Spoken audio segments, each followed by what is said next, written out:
And Roman Reigns, spear! Roman Reigns और Drew McIntyre ये दोनों रेसलर WWE के सबसे खतरनाक रेसलर है और जब इन दोनों का आमना सामना होता है तो रिंग के चारों तरफ सिर्फ तबाही तबाही मस्ती है। तो आज की इस वीडियो में हम इन दोनों की खतरनाक दुश्मनी को कवर करने वाले हैं। तो बिना किसी टाइम वेस्ट करे हम सीधा बढ़ते हैं हमारी वीडियो की तरफ।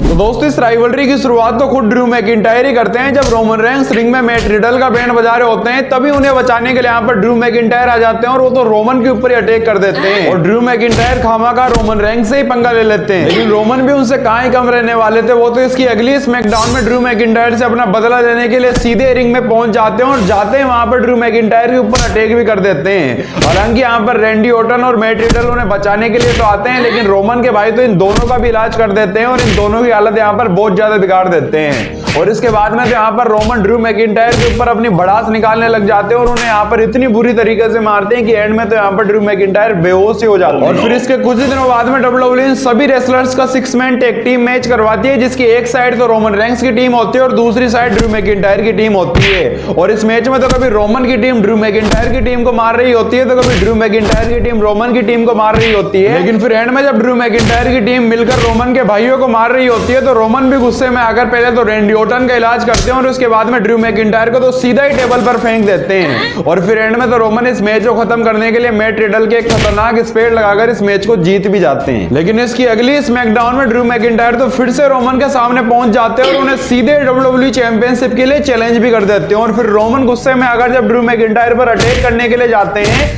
तो उल्टा ड्रू मैकिंटायर ही रोमन का बैंड बजा देते हैं और ड्रू मैकिंटायर भी रोमन को बता देते हैं कि उनके सामने ड्रू मैकिंटायर भी कम नहीं है। और फिर फाइनली जब क्लैश एट द कास्टल में इन दोनों का 1-on-1 मैच होता है तो इस मैच में तो इतने क्लाइमैक्स आते हैं जिससे तो आप भी शौक रह जाओगे क्योंकि इस मैच को जीतने के लिए तो दोनों रेसलर्स अपनी अपनी पूरी कोशिश कर रहे होते हैं। कभी मैकिंटायर रोमन को मार रहे होते हैं तो कभी रोमन ड्रू मैकिंटायर को मार रहे होते हैं। लेकिन फिर एंड में रोमन इस मैच को खत्म करने के लिए पहले तो ड्रू मैकिंटायर के एक सुपरमैन पंच लगाते हैं और उसके बाद में उनके एक स्पेयर लगाकर जब पिन करते हैं तो यहाँ पर ड्रू मैकिंटायर किक आउट कर देते हैं जिससे तो रोमन भी शौक रह जाते हैं। और फिर रोमन गुस्से में आकर ड्रू मैकिंटायर को अपने खतरनाक लोग में फंसा लेते हैं लेकिन मैकिंटायर भी अपनी ताकत का इस्तेमाल कर इस लोग से निकल ही जाते हैं। और इसके बाद में ड्रू मैकिंटायर इस मैच में कमबैक करते हैं और फिर एंड में वो इस मैच को खत्म करने के लिए रोमन के क्लेमोर किक लगाकर जब ड्रू मैकिंटायर पिन करते हैं तो यहाँ पर रोमन भी किक आउट कर देते हैं जिससे तो मैकिंटायर भी शौक रह जाते हैं। और फिर मैकिंटायर भी गुस्से में आकर रोमन के एक और क्लेमोर किक लगाते हैं और फिर जब दोबारा से पिन करने के लिए जाते हैं तो यहाँ पर रोमन के छोटे भाई आकर रेफरी को बाहर खींच लेते हैं और इसके बाद में तो ड्रू मैकिंटायर पर अटैक भी कर देते हैं जिसका फायदा रोमन उठाते हैं। और फिर एंड में रोमन पहले तो उनके एक सुपरमैन पंच लगाते हैं और फिर एंड में फाइनली रोमन इस मैच को खत्म करने के लिए ड्रू मैकिंटायर के एक खतरनाक स्पेयर लगाकर इस मैच को जीत भी जाते हैं। बाकी दोस्तों इन दोनों में से आपका फेवरेट रेसलर कौन है या मुझे कमेंट करके बताओ।